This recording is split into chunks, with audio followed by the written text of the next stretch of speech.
পর্যায়ের লোক আছে। হাতে গোনা দুই একজন বাদ দিলে প্রায় সকলের উপর একেবারে খোদাই গজব নাজিল হয়েছে।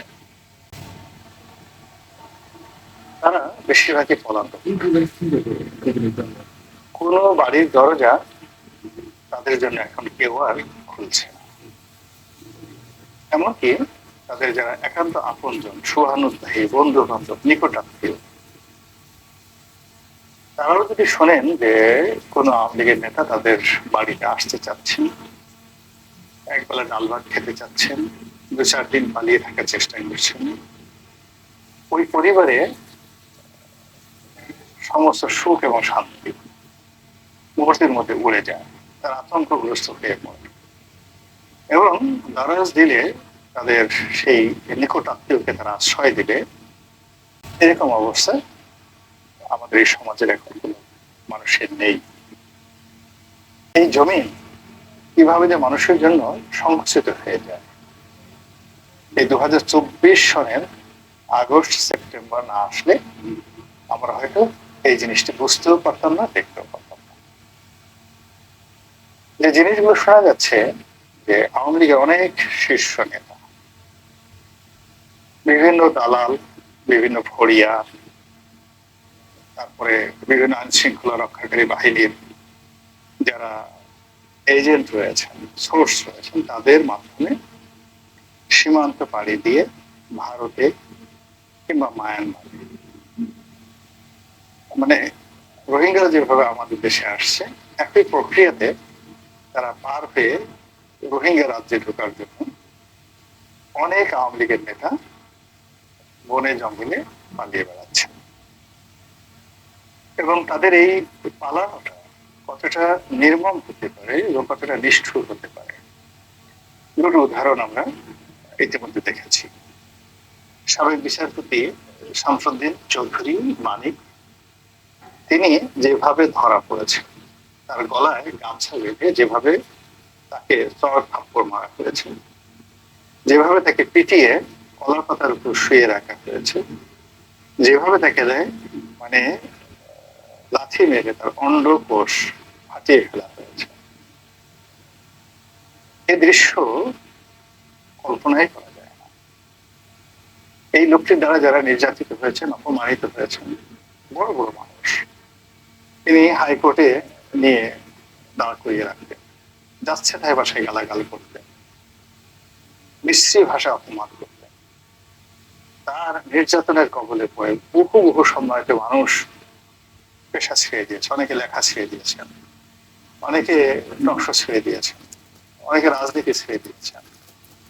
তিনি এতটা অপমান করেছেন। তো তিনি যাদেরকে অপমান করেছেন তারা তো প্রাণে বেঁচে আছে, কিন্তু তিনি যে বৃদ্ধ বয়সে বা জীবন সায়ান হয়ে এসে যে পরিবেশ এবং পরিস্থিতির মধ্যে পড়েছেন, এটাকে গ্রিক সাহিত্যের যে ইডিপাস নাটক, সেই নাটকে যে ট্রাজেডির বর্ণনা রয়েছে, তার চেয়ে কোনো অংশে নির্মম নয়। আরেকটি ঘটনা, সেটি হলো ইসহাক আলী খান পান্না ছাত্র লীগের একসময় সাধারণ সম্পাদক ছিল। বরগুনা বাড়ি, বরগুনা নয়, পিরোজপুর বাড়ি। এই ভদ্রলোক তিনি পালাতে গেছেন, তার সঙ্গে অনেক টাকা ছিল, ডলার ছিল, এবং তিনি ভারতে পালাতে গিয়ে যেভাবে ধরা পড়েছেন, যেভাবে মারা গিয়েছেন, যেভাবে তার লাশ হস্তান্তর করা হয়েছে, এটা কল্পনা করা যায় না। পালাতে গিয়ে সালমান এফ রহমান, পালাতে গিয়ে আনিসুল হক, কিংবা সাংবাদিক শ্যামল দত্ত, সাংবাদিক সেই মোজাম্মেল বাবু, যে নিগৃহের শিকার হয়েছেন, অপদস্থ হয়েছেন, যেভাবে গণপিটুনি খেয়েছেন,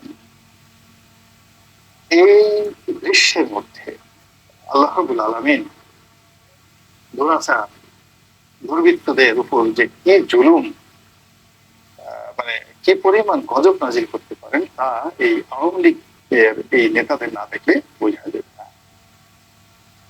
এখন এই অবস্থা কেন হলো? এটা তো হওয়ার কথা ছিল না। আল্লাহ রাব্বুল আলামিন তো তাদেরকে সম্মান দিয়েছিলেন, মর্যাদা দিয়েছিলেন। আট সনে যে পরিস্থিতি ছিল জুন জুলাই মাসে, 2008 সালে জুন জুলাই মাসে, স্বয়ং শেখ হাসিনা কিংবা তার ঘনিষ্ঠজনরা কোনোদিন ভাবতে পারেননি যে তারা আবার বাঁচবেন। অলৌকিক ভাবে এখন ডক্টর মোহাম্মদ ইউনূস যেভাবে একেবারে অলৌকিক ভাবে ক্ষমতায় বসেছেন, একইভাবে শেখ হাসিনাও কিন্তু অলৌকিক ভাবে 2008 সালের ডিসেম্বর মাসে যে নির্বাচন, সেই নির্বাচনে বিপুল সংখ্যাগরিষ্ঠতা নিয়ে তিনি ক্ষমতায় এসেছিলেন। এবং শেখ হাসিনা নিজে বলেছেন একান্ত আলোচনায় যে আল্লাহ দয়া করে তাকে ক্ষমতা দিয়েছেন, তিনি এই ক্ষমতা অপব্যবহার করবেন না। সংসদীয় কমিটিতে তিনি এই কথাগুলো বলেছেন। তো আল্লাহ যখন কোনো একটা মানুষকে সম্মানিত করেন, অনেক ভালোবেসে, সম্মান খুব মর্যাদা দিয়েছেন, ডক্টর ইউনূসকে এখন দিয়েছেন, উপদেষ্টাদেরকে দিয়েছেন, তারপর সমন্বয়কদেরকে দিয়েছেন, আল্লাহ প্রদত্ত সম্মান। যে ছাত্রদেরকে আমরা দুদিন আগে চিন্তামই না, এখন তারা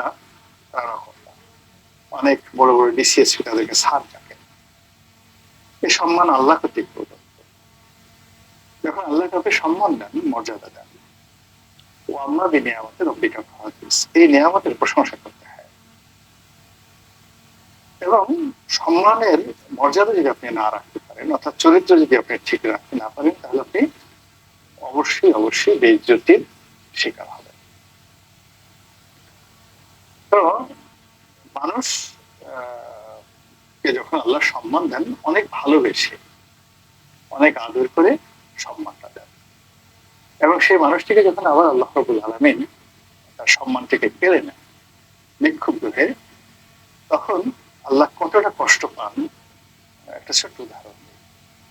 আপনি আপনার সন্তানকে বা আপনার কন্যা সন্তানকে, যদি পুরুষ হয়ে থাকেন আর যদি আপনি নারী হয়ে থাকেন, আপনার প্রথম পুত্র সন্তানকে আপনি কতটা ভালোবাসেন চিন্তা করেন।